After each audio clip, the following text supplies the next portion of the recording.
Hello, grade 12 students. Here we continue with our chapter about the nervous system and the exercises of chapter 12, neurotransmitters and the medical applications.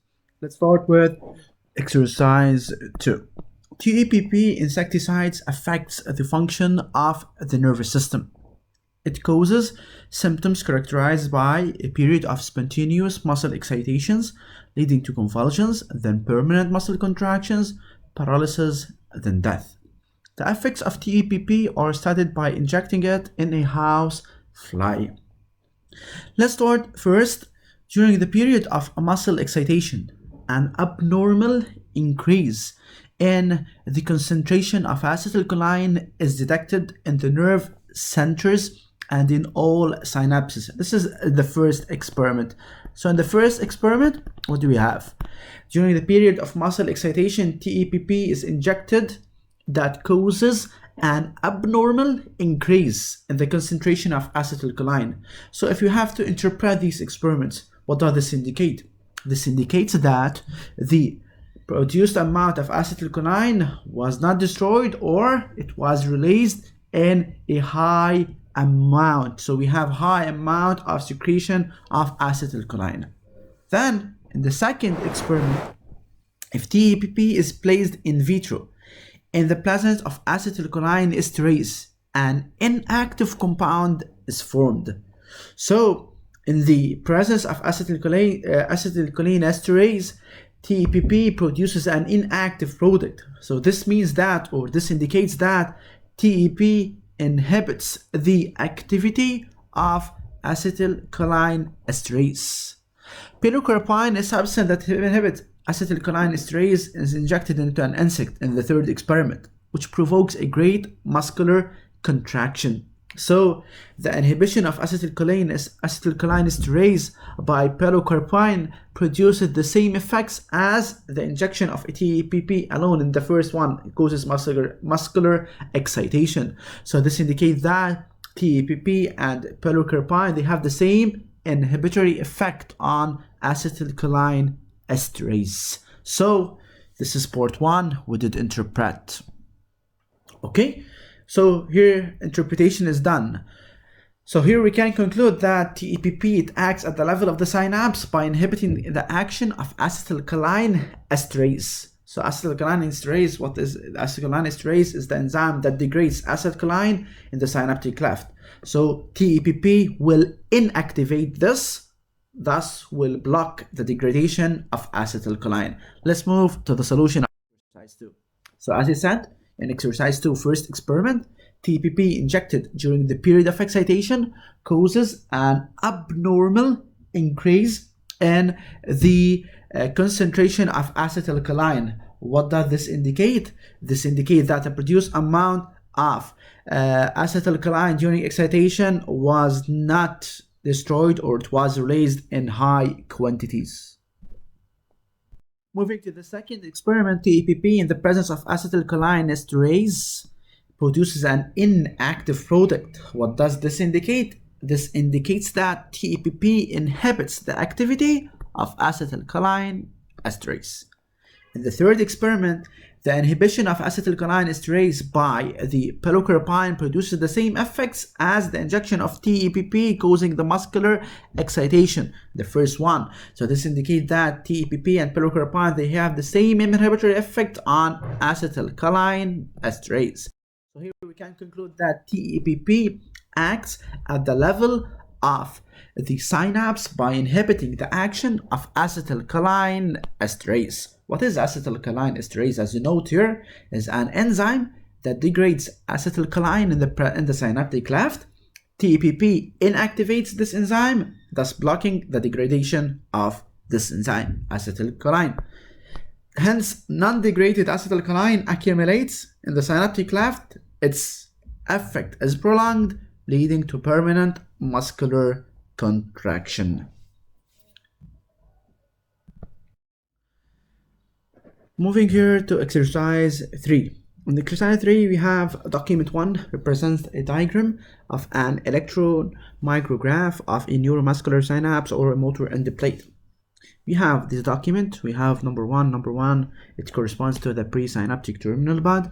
Number 2, it corresponds to the synaptic vesicles. Number 2. Number 3, it corresponds to the synaptic cleft. And number 4, the postsynaptic. Part A, this had labeled structures 1 to 4 of document 1. We said that number 1, presynaptic terminal bud. Number 2, synaptic vesicles. Number 3, it's synaptic cleft. Number 4, postsynaptic terminal bud or postsynaptic is muscle cell. So the sciatic nerve and the gastrocnemius muscle of a frog, they are isolated. 2 excitatory and recording electrodes, they are placed on the nerve.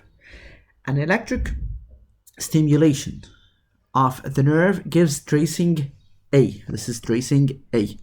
Okay? Tracing A.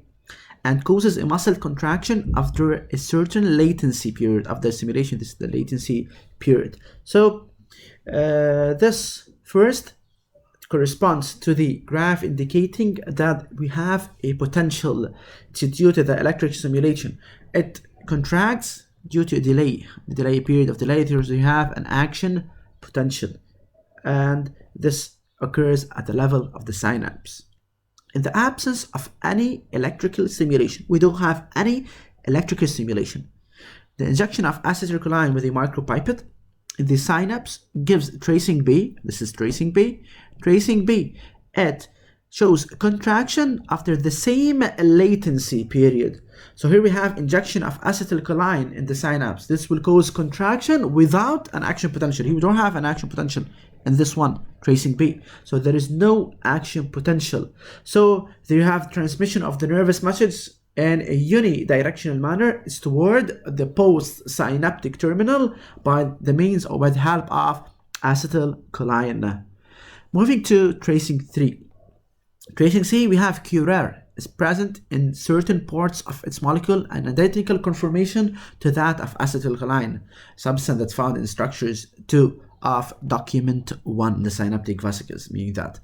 So after injecting curare in the synapse, the nerve is excited and tracing C is obtained, but there is no contraction. So after we inject the curare, this curare, they have parts identical to acetylcholine found in the synaptic vesicles, and we have stimulation of the presynaptic neuron. We have an action potential in a nerve, but there is no contraction of the muscle. So this indicates that presence of this substance curare prevented the propagation of a nervous message from the pre to the post, and they bind to the receptor of acetylcholine. So they have similar conformation. So here, analysis, we did the analysis of this experiment. So let's move to the solution. Labeling, we said the number 1, presynaptic. Number 2, synaptic vesicles. Number 3, synaptic cleft. Number 4, postsynaptic muscle cell. Tracing A, as we said, corresponds to biphase graph, indicate the presence of potential. It's due to the electric stimulation of the nerve. The muscle contracts with a small delay, indicating the presence or the transmission of this potential along the nerve and at the level of the synapse. Tracing B, we inject the acetylcholine in the synapse. This causes contraction of the muscle without an action potential. This proves that transmission of the nervous message at the level of the synapse is unidirectional. It moves in one direction toward the postsynaptic membrane by the help of acetylcholine neurotransmitter. While in tracing C, after injection of curare, it has similar parts identical to that of acetylcholine and able to bind to its receptors. So we inject curare into the synapse and we have stimulation of the presynaptic neuron. Action potential is obtained, but there is no muscle contraction. So this indicates in the presence of the curare, we have prevention of the propagation of the nervous message from the nerve to the muscle by binding to the receptors of acetylcholine. So here we have that this synapse is an acetylcholine synapse. When the nerve is stimulated, it releases acetylcholine by the process of exocytosis in the synaptic clefts. Acetylcholine consequently will bind to its receptors on the muscle fibers membranes and induces the contraction of the muscle. The function of this synapse is blocked in the presence of curare. What is the function of curare? It occupies the receptors for acetylcholine. So as you note here, the time delay shown between the recording obtained on the nerve and the contraction is due to the time needed for the release of acetylcholine and its fixation on the receptors. Okay, now let's move to exercise 4. Exercise 4. Exercise 4 talking about in the synaptic region of a motor neuron, 2 different doses, D1 and D2, of gamma aminobutyric acid, GABA, they are injected. The membrane potential of the motor neuron changes as shown in the graph. We have to analyze and we have to move to part B. Let's analyze. So after we inject GABA, we have hyperpolarization of the membrane of the motor neuron. What do we call this hyperpolarization? IPSP. Inhibitory postsynaptic potential, IPSP. The amplitude of the hyperpolarization increases from about 5 to 10 as we increase the dose from D1 to D2. Here we move hyperpolarization to about -75, let's say. Here we move it to -90 in the second dose. So the action of GABA is the same as that of upbinding of the chloride ions. So here they said, knowing that the same variation are obtained by microinjection of chloride ions, formulate a hypothesis about the mode of action of GABA. Maybe GABA fixes to the chloride chemically gated ion channels or receptors, leading to the process of hyperpolarization. So this is a very easy question. Exercise 5. Action of certain substances. So the action of this certain substances such as nicotine found in tobacco and diazepam or benzodiazepine, it is to be studied. Recordings on an isolated ganglion of a nerve chain in an insect are observed. Before each experiment, spontaneous activity of ganglion in a physiological liquid is recorded to serve as control. Recording A, this is a control one. And the first experiment, nicotine solution, recording B, is placed on the ganglion. And the second experiment, diazepam solution, is placed on the ganglion, recording 2B. And let's move now to deduce the effect of each of the substances studied on the nerves. So in the presence of nicotine, and document 1. So in the presence of nicotine in document 1, recording B, it shows an increase in the frequency of the action potential as well as increase in the amplitude, as you see here. Whereas the highest amplitude is about 45, approximately 45 microvolt, is greater than the highest recorded in the absence of nicotine, which is about 15. So this shows that nicotine has an excitatory effect. While in the presence of diazepam, document 2, recording shows a decrease in the frequency and the amplitude as well of the action potential, where the highest recorded amplitude is about 1 microvolt, which is much smaller than the highest amplitude recorded in the absence, which is about 30 microvolt. So this shows that diazepam, it has an inhibitory effect. So one of them has an excitatory one and one of them has an inhibitory one. So nicotine has an excitatory, as we see here. Diazepam has an inhibitory, as we see here. So they are antagonists. So let's move to the solution. After injection of GABA, already the hyperpolarization of the membrane of the motor neuron, IPSP, as we said in exercise 4. So amplitude of the hyperpolarization increases from 5 millivolt to 10 millivolt, and the injected dose increases from D1 to D2, and the action of the GABA is the same upon of the chloride channels. So the hypothesis may be GABA fixes to chloride chemically gated channels receptors, leading to hyperpolarization. As we said here, exercise 5.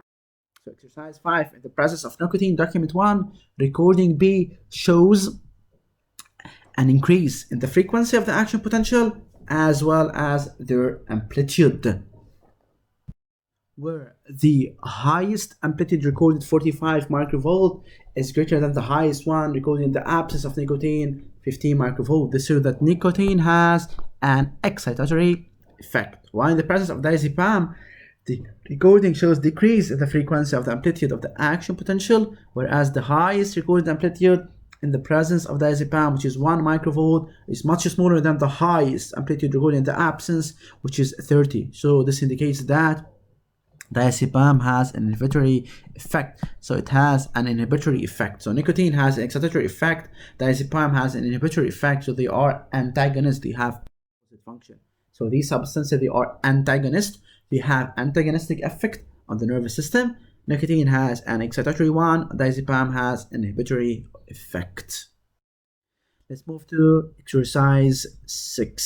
So exercise 6. In exercise 6, in the first experiment, in an animal, the electric stimulation of the nerve fibers C, shown in document 1, connecting the skin to the spinal cord, causes pain sensation. The corresponding nerve message can be detected, or recording A, in document 2, by an oscilloscope whose electrode is implanted in the centripetal neuron as connecting the spinal cord to the brain. Chemical analysis done before and after the stimulation in a specific region of the spinal cord where neurons C they are found. Synapse shows an increase in the concentration of substance B. The substance is normally found in synaptic vesicles of neuron C.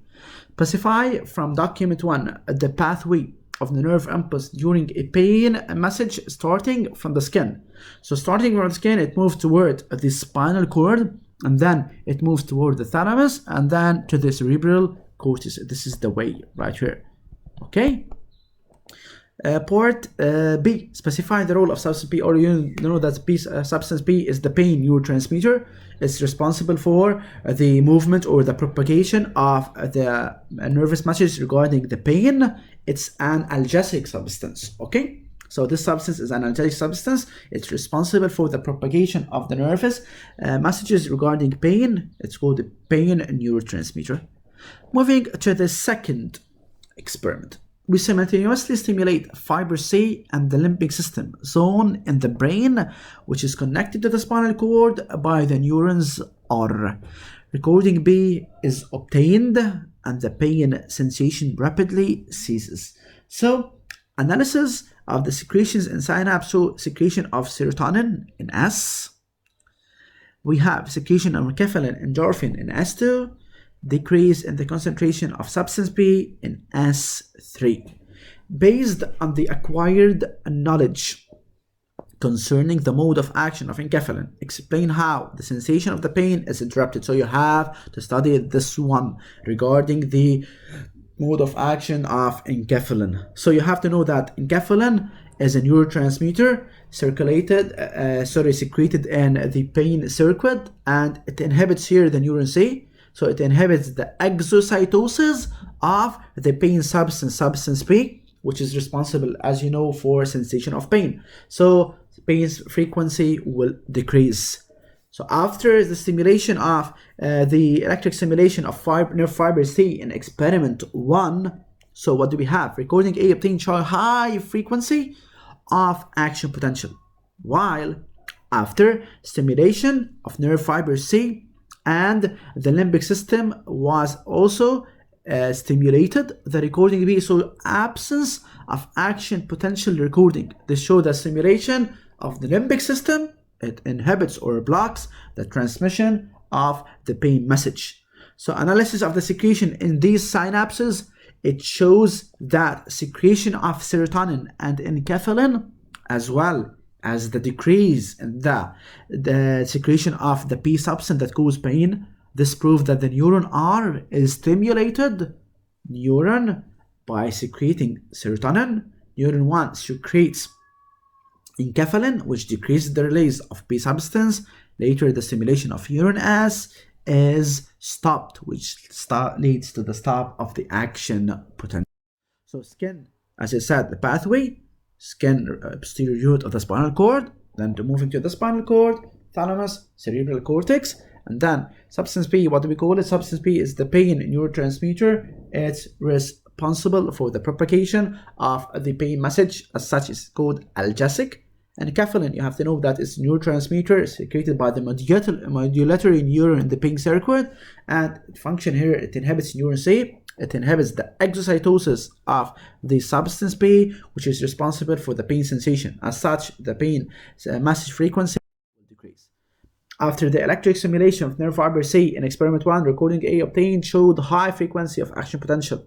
So after stimulation of nerve fiber C and the limbic system together, the recording B showed absence of action potential recording. This shows that the stimulation of the limbic system will block the transmission of the pain message. So analysis of the secretion in the synapses at the level of the second experiment showed the secretion of serotonin and enkephalin, as well as decrease in the secretion of the substance P. This proved that the neuron are stimulated. Neuron 1 by secreting serotonin. Neuron 1 secretes enkephalin, which decreases the release of the substance P. Later, the stimulation of neuron S is stopped, which will lead finally to the stop of the action potential. Note here, you have to know that triceps surae is an extensor muscle, anterior tibialis is a flexor one. Cerebrum controls the reflex activity.